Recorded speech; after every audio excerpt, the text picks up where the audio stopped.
importance of just getting this win and just ending the season off on the right note? It's important. Mainly, we have one more game to play.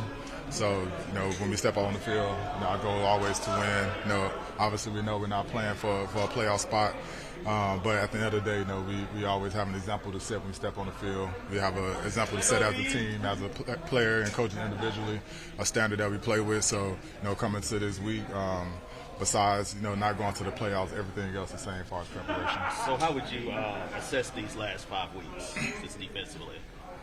It's been ups and downs, and at the end of the day, we came up short. We didn't get the job done. So, you just look at it, big picture. That's the answer. When we have more time, we can go back and really figure out, what were the issues that caused the 5 losses. And hopefully, we fix those things for this game, so we won't have to be talking about a 6th one. So, just as far as these past few weeks, it's been a tough road. Like I mentioned before, we put ourselves in a great position as a team, but we just couldn't get it done. So, we got one more time to go out as a team, as a family, and try to get a win. Last season, you guys were the 32nd ranked total defense in the NFL. You're heading for the top 5 finish now. That's a pretty historic number. Just as a guy who's been here for all those years, what are your initial thoughts when you hear something like that? It just shows just the work ethic, the preparation. Everybody's dedication this off season, this season, everybody put in to get to where we are. Going from last to where we are now.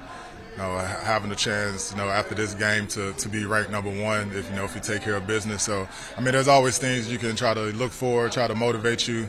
But obviously our main goal was to try to get the ticket in. But you just got to have that sense of pride, man. We have one more week left, and you don't want to ever put bad stuff on tape, no matter the circumstances. So as a defense, we still have something to play for, and that's each other, and we can play to be the number 1 defense in the league. What do you think's helped cause that progression from last year to this year? Obviously there is some personnel change.